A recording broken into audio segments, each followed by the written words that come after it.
আসুন কিছু মহামানবের গল্প শুনি। আল্লাহ পাক বলছেন ওয়ামিনান নাস বা'দা আউযু বিল্লাহি মিনাশ শাইতানির রাজিম। ওয়ামিনান নাস, আল্লাহ বলছেন মানুষের মধ্যে কিছু মানুষ আছে, সবাই না। ওয়ামিনান নাস, মানুষের মধ্যে কিছু মানুষ আছে যারা কিনা মাইয়াশরি নাফসাহু ইবতিগা মারদাতিল্লাহ, যেই মানুষগুলো আল্লাহ পাকের সন্তুষ্টির জন্য তাদের নফসটাকে বিক্রি করে দিয়েছে। সুবহানাল্লাহ, চারটাখানি কথা না কিন্তু। মানুষের মধ্যে আল্লাহ কিন্তু সূরা বাকারায় বলেছেন শুরুর দিকে, মানুষের মধ্যে কিছু মানুষ আছে যারা মুমিন, কিছু মানুষ আছে যারা কাফের, কিছু মানুষ আছে যারা মুনাফিক, শুরুর দিকে পাবেন। এখানে আল্লাহ পাক বলছেন মানুষের মধ্যে কিছু মানুষ আছে যারা তাদের নফসটাকে আল্লাহর সন্তুষ্টির জন্য বিক্রি করে দিয়েছে। সুবহানাল্লাহ, মানে তাদের জীবনের মূল থিমটাই হচ্ছে আল্লাহ পাকের সন্তুষ্টি অর্জন করা। কোনো কিছুকেই তারা আল্লাহর সন্তুষ্টির উপর প্রাধান্য দিবে না। যদি কোটি টাকার অফার আসে হারাম, সে সেটা রিজেক্ট করবে, আল্লাহ নারাজ হবে। একটা সুন্দরী মেয়ে যদি জেনার অফার করে, সে রিজেক্ট করবে, কারণ সে আল্লাহকে ভয় করে। সে আল্লাহ পাকের জমিনের উপরে গায়রুল্লাহ বা কুফফারদের, তাগুতদের কোনো লজ ইমপ্লিমেন্ট করতে পারবে না, কারণ সে আল্লাহকে ভয় করে। সে ইকোনমিক লাইফে হালাল হারামের পরোয়া করে চলবে, কারণ সে আল্লাহকে ভয় করে। সে তার পরিবারে পর্দা এস্টাবলিশ করবে, বিকজ সে আল্লাহকে ভয় করে। মানে মাইয়াশরি নাফসাহু ইবতিগা মারদাতিল্লাহ, আল্লাহ পাকের সন্তুষ্টির জন্য নিজের নফসটাকে, জান মাল সবকিছুকে বিলিয়ে দিয়েছে।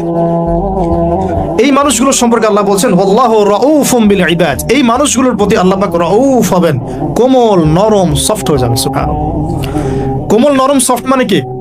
কিয়ামতের মাঠে ডাকা হবে, এই গুনাহগুলো করেছিলে? জি আল্লাহ, আমি এই গুনাহগুলো করেছি। আল্লাহ পাক পর্দা দিয়ে দিবেন, পর্দার পরে বলবেন যে দুনিয়াতে তোমার এই গুনাহগুলো আমি গোপন করে রেখেছিলাম, আজকেও সবগুলো গোপন করে দিলাম, জান্নাতে চলে যাও। আল্লাহু রাউফুম বিল ইবাদ, আল্লাহ পাক তার বান্দার প্রতি রাউফ, কোমল হবে। দুনিয়াতে রাউফ কেমন? যে কোনো বিপদ আপদ বালা মুসিবতে সেই ব্যক্তি হাঁটু গেড়ে আল্লাহর কাছে চাবে, আল্লাহ আমার এই সমস্যা, আল্লাহ আমার এই সমস্যা, আল্লাহ আমার এই সমস্যা। আল্লাহু রাউফুম বিল ইবাদ, আল্লাহ পাক ওই বান্দার প্রতি সফট, কোমল হয়ে যাও। এগুলোর অনেক প্রমাণ আমি আমার জীবনেও পেয়েছি, এগুলো আমি পাবলিকলি বলতে পারবো না, আর আপনি ব্যাখ্যা করতে পারবো।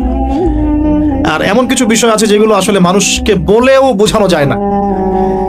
বড় বড় স্কলারদের কিতাব এখন যখন পড়ি, তারা বলেন কি বলবো, তোমরা তো বুঝবেই না। মানে এমন একটা লেভেলে মানুষ চলে যায় যে ওই লেভেলের কথা সবাইকে বোঝানো যায় না।